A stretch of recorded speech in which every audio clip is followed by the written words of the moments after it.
ओम श्री परमात्मने नमः। ओम श्री गुरुभ्यो नमः। ओम श्री ऋषिभ्यो नमः। ओम असतो मा सद्गमय तमसो मा ज्योतिर्गमय मृत्योर्मामृतंगमय सर्वेभ्यो नमः।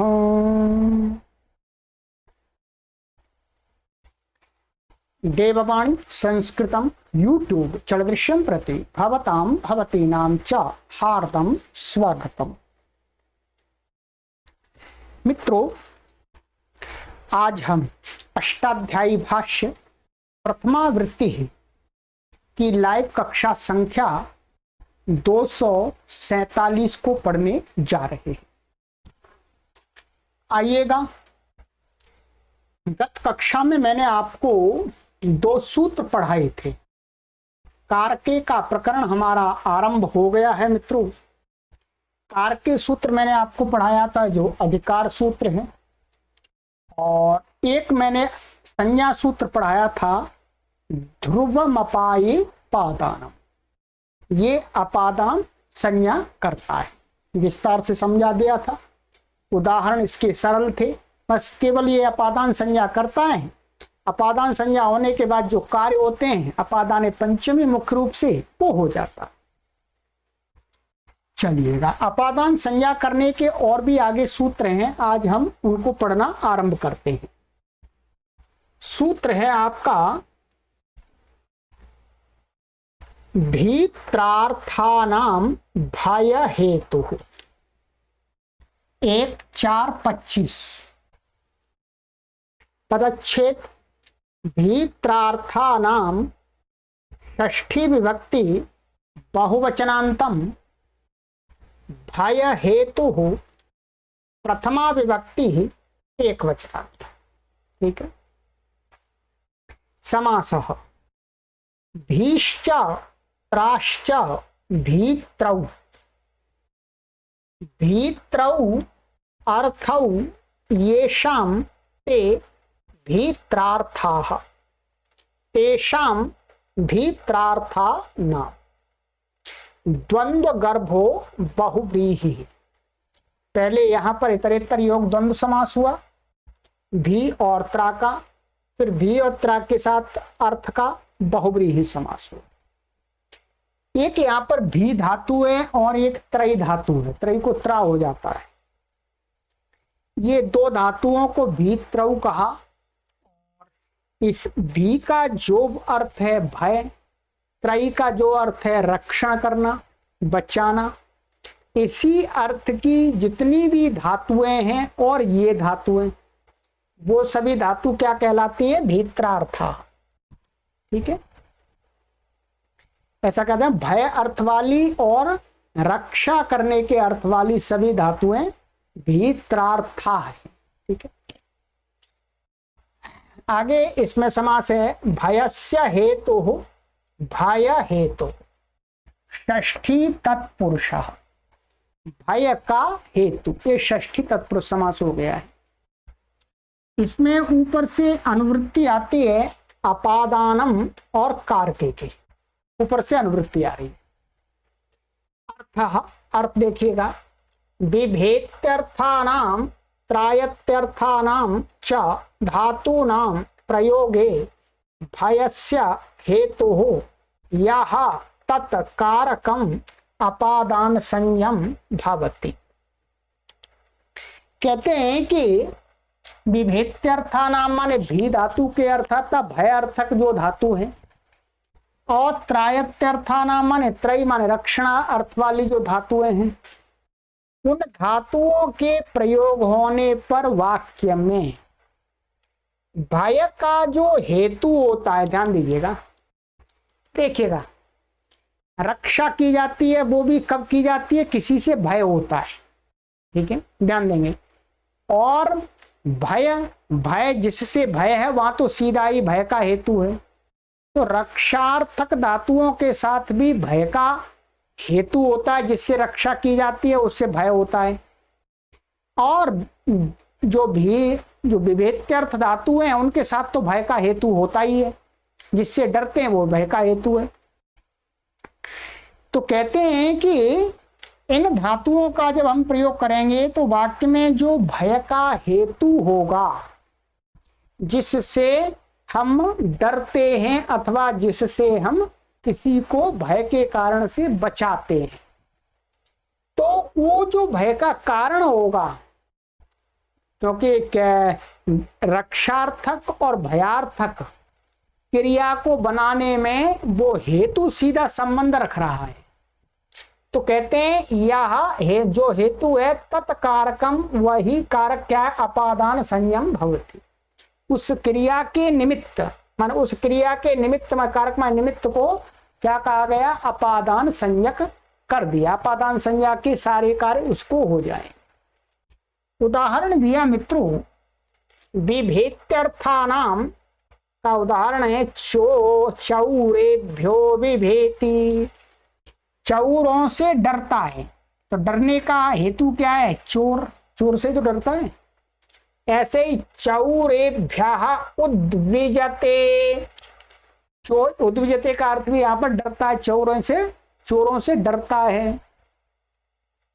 ऐसे ही त्रायत्यर्थानाम चौरेभ्यस्त्रायते, चौरेभ्यो रक्षते, तो चोरों से बचाता है, अर्थात चोरों से भय है इसलिए किसी को बचाता है। तो यहाँ पर भय का हेतु क्या है, चोर है, ठीक है। तो चोर में क्या हो गई, अपादान संज्ञा हो गई, सब जगह अपादान संज्ञा हो गई है। अपादान संज्ञा होने से क्या हो जाता है, अपादाने पंचमी, क्या अपादाने पंचमी हो जाती है, सब जगह पंचमी हो गई है, ठीक है। बस इतना ही है। और यहां पर कुछ भी विशेष ऐसा या चौरेभ्य बनाएंगे तो क्या होगा, चौर शब्द है आपका ये, और इस सूत्र से इसकी क्या हो जाएगी, अपादान संज्ञा।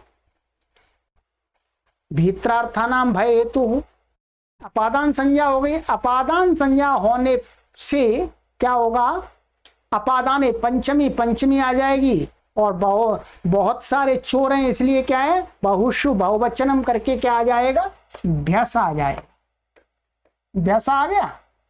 अब यहां पर इसके परे रहते इसकी अंग संज्ञा हो गई है। अंग संज्ञा होने पर क्या, बहुवचने झल्येत, क्या बहुवचने झल्येत एक सूत्र है, उससे क्या है, झलादि सुप के परे रहते ह्रस्वकारांत अंग को क्या हो जाता है, एक तो हो जाता है। पहले भी आ गया है आपको बहुत बार, तो एक तो हो गया। और ये क्या बनेगा, चौरेभ्यस, और सुप्तिगंतम पदम सजुषो रू हो गया, और विरामो अवसानम खरवसान और विसर्जनीय से बल्लक करके क्या बन जाएगा, चौरेभ्य बन गया, ठीक है। सभी उदाहरण ऐसे ही चलिएगा। ये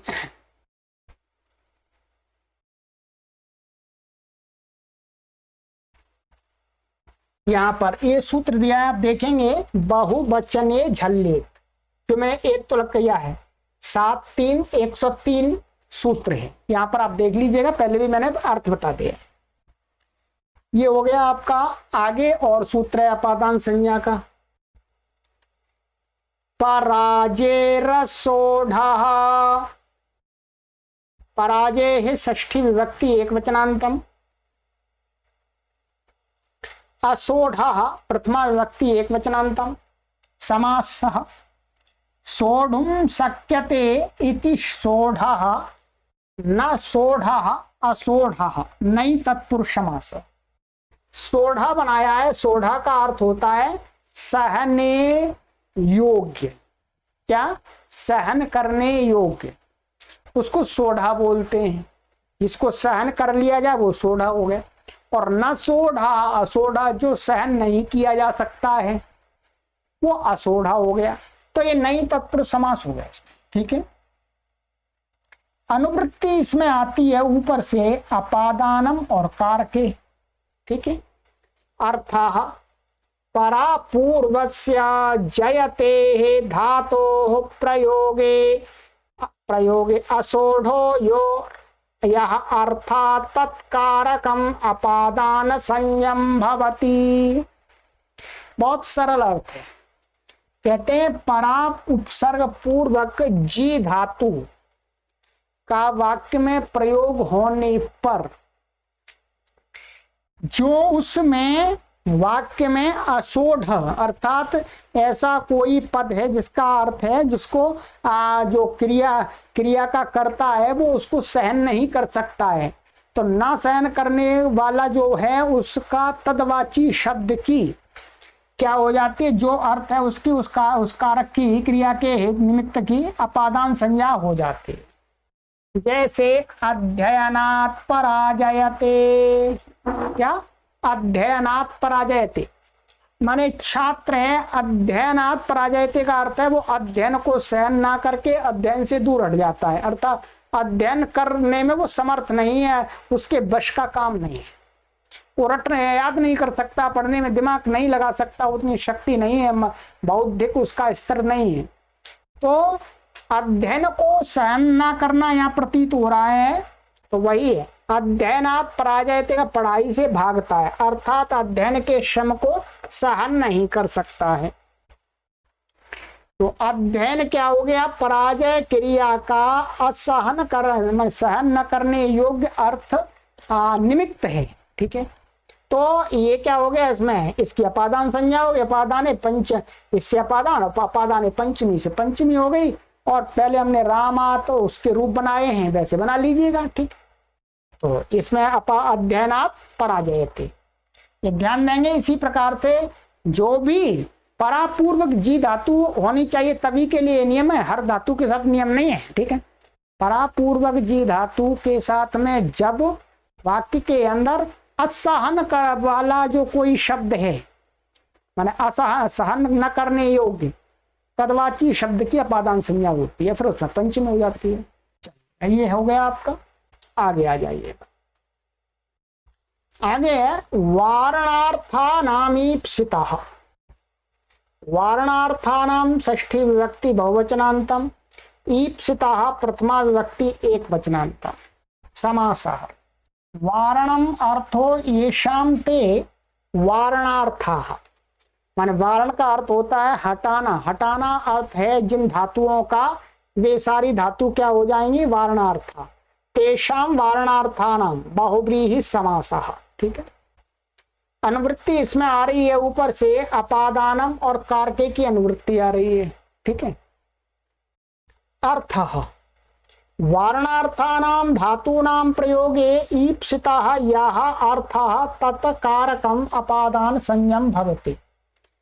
कहते हैं कि वारण की पर्यायवाची जो धातुएं हैं, ठीक है, वारण के अर्थ वाली जो धातुएं, हटाने के अर्थ वाली जो धातुएं हैं, उन धातुओं के प्रयोग करने पर कहते हैं कि ईप्सितः माने उस वाक्य के अंदर कर्ता को जो ईप्सित अर्थ है, इष्ट है, माने उसको बचाने के लिए किसी को हटा रहा है, तो जिसको बचाने के लिए हटा रहा है जो उसे चाहिए उस अर्थ की माने होता है, उस अर्थ का कहने वाला जो शब्द है उसकी क्या हो जाती है व्याकरण शास्त्र में अपादान संज्ञा, ठीक है। देखिएगा उदाहरण, यवेभ्यो गाम वारयति, जो खेत का मालिक है, कृषक है, किसान है, वो क्या है, यवेभ्यो माने जौ से गाय को हटाता है, जौ से गाय को हटाता है। क्यों, क्योंकि उसे जौ चाहिए, गाय नहीं चाहिए। उस किसान को क्या इष्ट है, उसको तो जौ अर्थात वो उसकी जौ ठीक से पक जाए, उसको घर में आ जाए। तो यहां पर क्या वारयती धातु वारणार्थक, और तो क्या है यब से, यब उसको इष्ट है, गाय इष्ट नहीं है, गाय तो किसी दूसरे की है, उसको भगाना चाहता है। तो यव इष्ट है, इसलिए इसकी हो गई अपादान संज्ञा। अपादान पंचमी से पंचमी हो गई, बहुवचन में आ गया। अभी जैसे बनाया था हमने वैसे बहुवचन आ गया, चौरभ्य की तरह। ऐसे यवेभ्यो गाम निवर्तयति, तो ये निवर्तयति क्या है, वारणार्थक धातु है। तो यहाँ पर भी यवेभ्यो में अपादान संज्ञा होने से अपादान पंचमी हो गई। सरल है बिल्कुल, कुछ भी इसमें कठिन नहीं। चलिएगा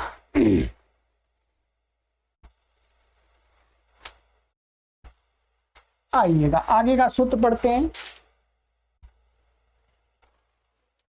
अंतर्धौ येना दर्शनमिच्छति, क्या अंतर्धौ येना दर्शनमिच्छति। अंतर्धौ सप्तमी व्यक्ति एक वचनांतम, येन तृतीय व्यक्ति एक वचनांतम, अदर्शनम प्रथमा व्यक्ति एक वचनांतम, इच्छति तिगंतम पदम। ठीक है, इच्छति क्रियापद है। समास है इसमें अदर्शनम इत्यत्र नहीं तत्पुरुषः, तो न दर्शनम अदर्शनम नहीं तत्पुरुष समास हो गया। अनुवृत्ति आती है इसमें अपादानम कारके की। ठीक है, अर्थ देखिएगा, कहते हैं अर्थ अंतर्धौ व्यवधान निमित्तम येन अदर्शनम आत्मनः इच्छति तत्कारकम अपादान संयम भवति। ध्यान दीजिएगा, क्या कहते हैं अंतर्धौ। अंतर्धौ का यहां पर अर्थ किया व्यवधान निमित्तम, माने व्यवधान का हेतु, किसी क्रिया के व्यवधान का हेतु। ठीक है, और उस व्यवधान के हेतु माने व्यवधान का जो हेतु है, और कहते हैं ये न दर्शनम इच्छति, जिससे कोई व्यक्ति अपने को छुपाना चाहता है। यदि छुपाना इसलिए चाहता है क्योंकि उसको उससे व्यवधान लग रहा है कि उसने मुझे देख लिया तो फिर मैं ये कार्य नहीं कर पाऊंगा। तो इसलिए क्या अंतर्धौ का अर्थ है व्यवधान निमित्तम, ये न अदर्शनम, जिससे कर्त जो क्रिया को करने वाला वो अपना आदर्शन माने छुपाना चाहता है। आत्मना इच्छति माने आदर्शन, जिससे अपना आदर्शन चाहता है कि वो मुझे देखना ले। ठीक है, देखना ले। तत्कारकम अपादान संयम भवति, उसकी अपादान संज्ञा हो जाती है जिससे अपना आदर्शन चाहता है। ठीक है, क्या जिससे अपना आदर्शन चाहता है। अब देखिएगा उदाहरण यहां है, उपाध्यायात अंतर्धत्ते, उपाध्यायात निलीयते। कोई छात्र है, वो छात्र क्या है, उपाध्याय से छुप जाता है। वो भी जा रहा था, आगे से कहीं से गुरुजी आ रहे थे, वो कहीं जा रहा होगा छुप करके, वो कुछ गलत कार्य करने के लिए था, गुरुजी को बिना पूछे हुए। अब बिना पूछे हुए वो जा रहा कुछ करने के लिए, तो वो सोचता अरे गुरुजी आ गए जी, छुपो जल्दी से। क्यों, गुरुजी ने देख लिया मुझे तो गुरुजी फिर मेरे को जाने नहीं देंगे और मैं जो करने के लिए जा रहा हूं वो क्रिया नहीं हो पाएगी। उसमें गुरुजी बन गए व्यवधान। तो कहता है वो अपने आप को छुपा लेता है, कहीं छुप लेता है, नीचे झुक जाता है या कहीं किसी की ओट हो जाता है और गुरुजी देख ना ले कि गुरुजी चुपचाप निकल जाए, बैठ जाता है। तो किससे आदर्शन चाहता है, गुरुजी से। किस कारण चाहता है, व्यवधान का निमित्त होने से। क्योंकि गुरुजी व्यवधान पैदा कर देंगे, उसको करने जा रहा वो नहीं करने देंगे। ठीक है, तो क्या है यहाँ उपाध्याय, उपाध्याय से वो शिष्य छात्र अपना आदर्शन चाहता है, इसलिए उपाध्याय की क्या संज्ञा हो गई, अपादान संज्ञा। अपादान संज्ञा होने से क्या हुआ, अपादाने पंचमी से पंचमी हो गई। उपाध्यायात अंतर्धत्ते, उपाध्यायात निलीयते। ठीक है, ये देखिएगा, यहाँ पर गुरुजी ने भी यही लिखा है, व्यवधान के कारण जिससे अपना छिपना चाहता है, ठीक है, उस कारक की अपादान संज्ञा होती है। उपाध्यायात अंतर्धत्ते, उपाध्याय से छिपता है, उपाध्यायात निलीयते, उपाध्याय से छिपता है की अर्थ। उदाहरणों में उपाध्याय से छिपना हो रहा है, सो उसकी अपादान संज्ञा हो गई, ठीक। उपाध्याय से अपना दर्शन चाह रहा है, सरल है, कुछ भी कठिन नहीं है, ठीक है, कठिन मत बनाइएगा इसको, ठीक है, बिल्कुल सरल है। चलिए, सूत्र संख्या है आपकी 29। अब पाठ तेजी से चलेगा, आपको मुझे 20-20, 25-25 सूत्र पढ़ाने पड़ेंगे एक एक कक्षा में। आख्यातोपयोगे, आख्याता प्रथमा विभक्ति एक वचनांतम, उपयोगे सप्तमी विभक्ति एक वचनांतम। अनुवृत्ति इसमें आ रही है अपादानम कारके, ठीक है। अर्थ, आख्याता का अर्थ है प्रतिपादयिता पाठयिता वा, ठीक है। आख्याता का अर्थ क्लियर हो गया। आख्याता का अर्थ हो कह सकते हैं किसी बात को बताने वाला अथवा पढ़ाने वाला, पढ़ाने वाला कह सकते हैं।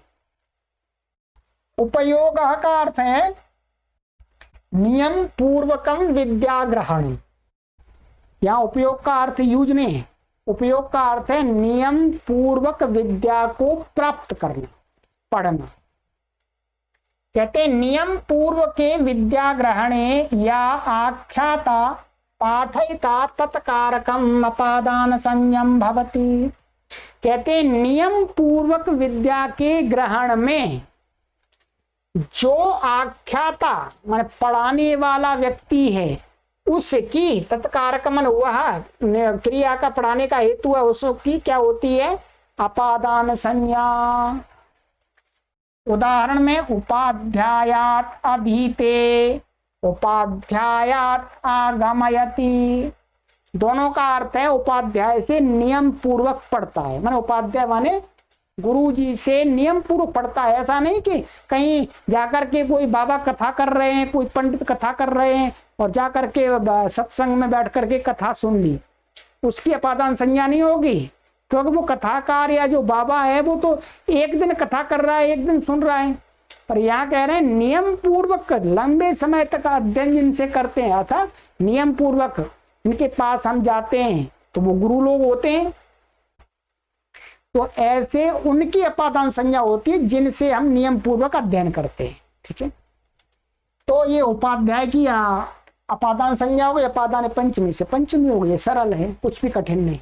चलिए, उपाध्याय से नियम पूर्वक पढ़ता है तो गुरु जी से। आगमयति का अर्थ भी यही है, पढ़ता है, ठीक है। आइएगा, सूत्र संख्या 30। जनिकर्तो प्रकृति, जनिकर्तो षष्ठी विभक्ति एक वचनांतम, प्रकृति प्रथमा विभक्ति एक वचनांतम। जने कर्ता, जनिकर्ता तस्य जनिकर्तो षष्ठी तत्पुरुषा। जने कर्ता माने जन धातु है, उत्पन्न होने अर्थ के में जन धातु है, तो उसी का बता रहे हैं कि जो जन धातु है उसका कर्ता, वो क्या जनी कर्ता हो गया, ठीक है। और तस्य जनिकर्तु माने उसका, षष्ठी तत्पुरुष समास। अनुवृत्ति इसमें आ रही है अपादानम की, कारके की अनुवृत्ति आ रही है, दो की अनुवृत्ति आ रही है।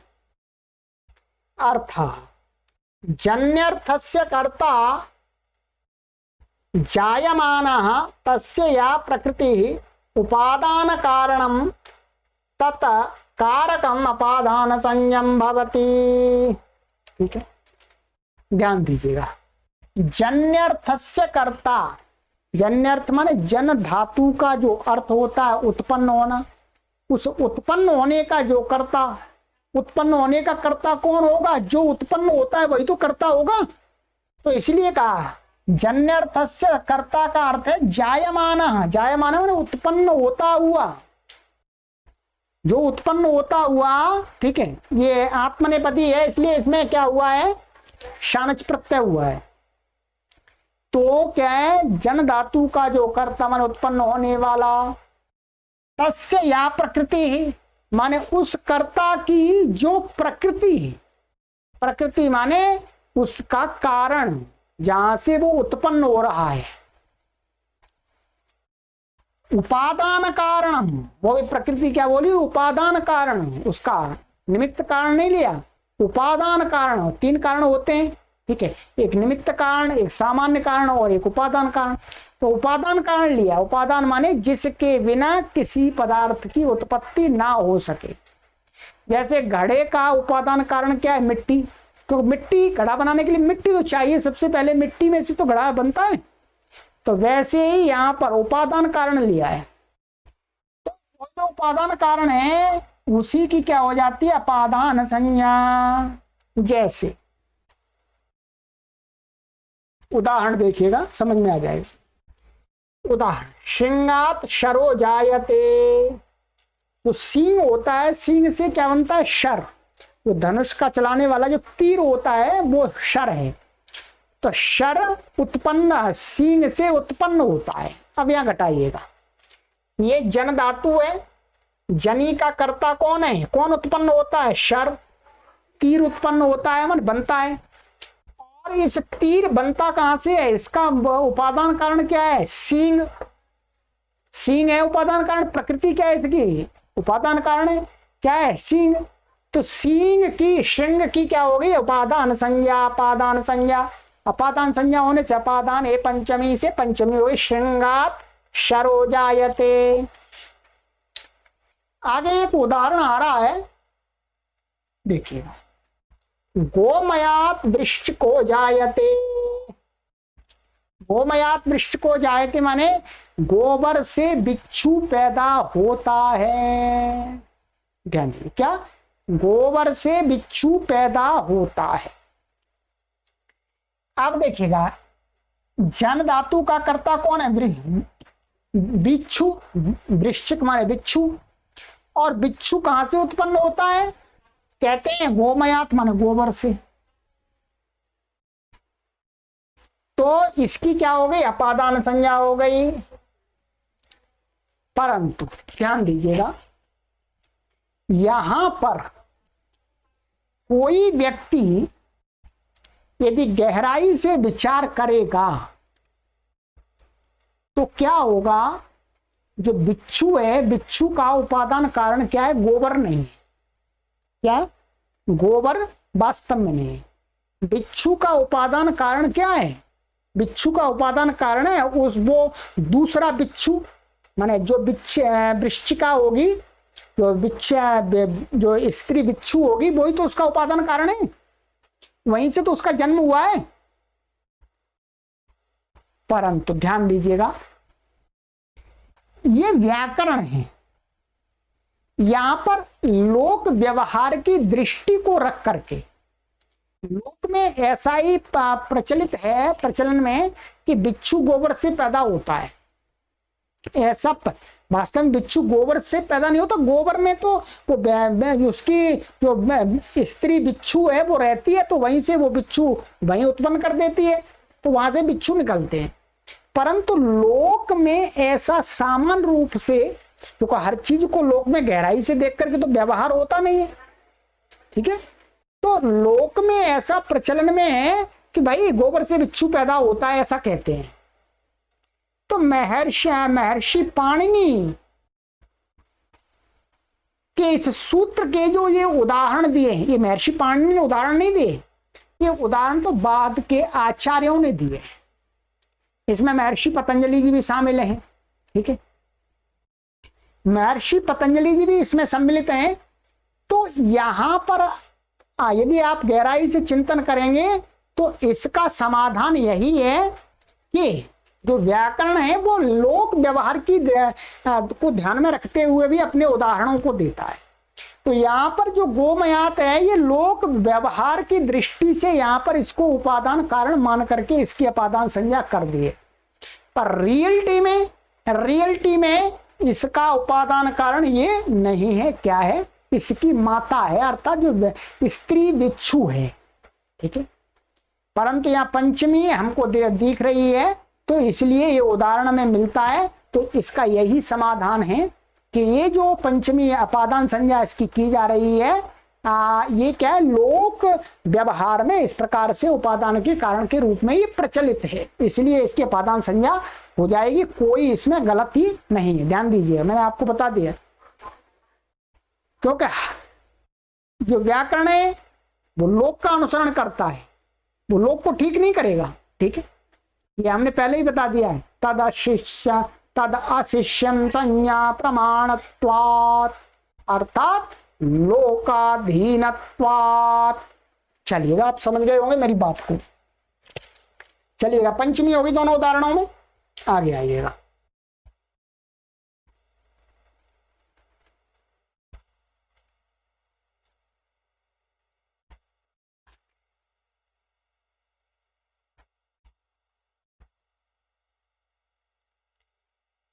भूवाः प्रभावाः, भूवाः षष्ठी व्यक्ति एक वचनांतम, प्रभावाः प्रथमा व्यक्ति एक वचनांत। अनुवृत्ति आ रही है इसमें अपादानम कारके कर्तु, इनकी तीन की आ गई। ठीक है, ऊपर से क्या है, कर्तु, जो यहां पर क्या है, आधे पद की अनुवृत्ति लाए, पूरे की नहीं लाए, तोड़ करके ले आए हैं। ठीक है,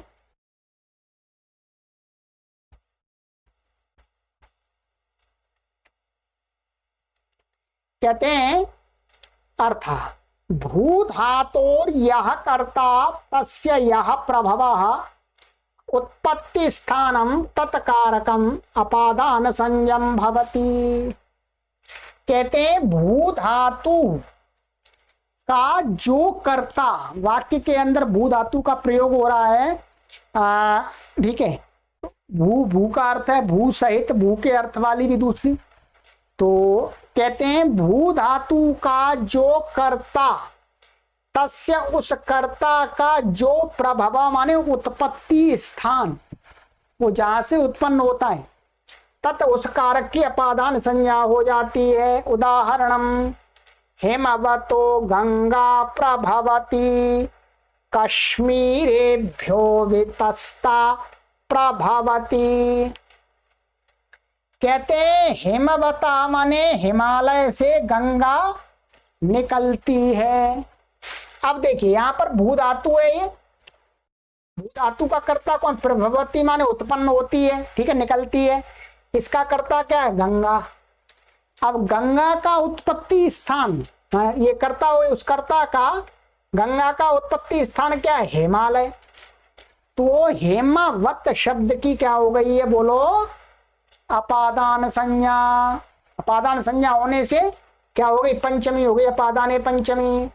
तो पंचमी में इसमें क्या हो गया, हेमवत ऐसा शब्द है, ये हेमवत, और ये नसिया है, अपादान पंच, अपादान संज्ञा अपादान पंचमी, पंचमी आ गई है, ये नसी, नसी का अस बचता है। ठीक है, क्या बचता है, अस, और मिला दीजिएगा, रुत्त विसर्गादि होकर के हेमवता, और संधि होकर के हसी चलक करके हेमवतो कर दिया है।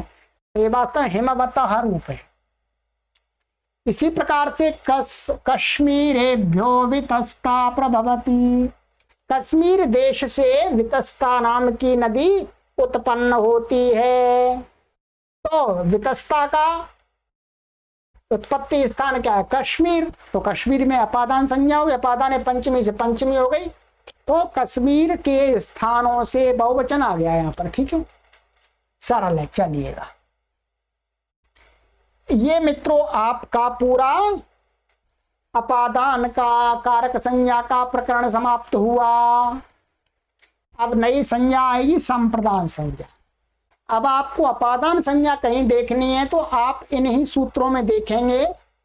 एक सूत्र भुवः प्रभवः जनिकर्तुः प्रकृति आख्यातोपयोगे, और अंतर्भव्येना दर्शनमिच्छति वारणार्थानामीप्सितः पराजे रसोढ़ः, और इससे पहले भीत्रार्थानाम भय हेतु और ध्रुवमपाये पादान। इतने सूत्रों से ही पूरे सभी शास्त्रों के अंदर अपादान संज्ञा होती। और कहीं अपादान संज्ञा नहीं। 24 से लेकर के 31 माने 7 और 8 सूत्र हैं, 8 सूत्र हैं ये अपादान संज्ञा के। ठीक है, ये पूरा मैंने कंप्लीट करा दिया आपको अपादान कारक। अब अगली कक्षा में हम आरंभ करेंगे आपका संप्रदान कारक। क्या संप्रदान संज्ञा किसकी होती है, बहुत महत्वपूर्ण कारक है संप्रदान कारक। चलिए मित्रों, अब ध्यान दीजिएगा, आपको थोड़ा तेजी से पढ़ाना पड़ेगा, काफी चीजें आपको समझ में आ गई हैं, अब जल्दी जल्दी आप पिकअप कर लेंगे, परंतु आप पुस्तक जरूर मंगा लीजिएगा यदि आप पूरा पढ़ना चाहते हैं। ठीक है, क्योंकि तेजी से मैं पढ़ाऊंगा, पुस्तक आपके पास में होगी तभी आप ठीक प्रकार से समझ पाएंगे। चलिएगा, पुस्तक को प्राप्त करने के लिए वीडियो के डिस्क्रिप्शन में वेबसाइट का लिंक दिया है devvanisanskritam.com, वहां पर क्लिक करके ऑर्डर करके आप अपने घर पर बैठे बैठे मंगा सकते हैं। चलिए, सर्वेभ्यो नमः।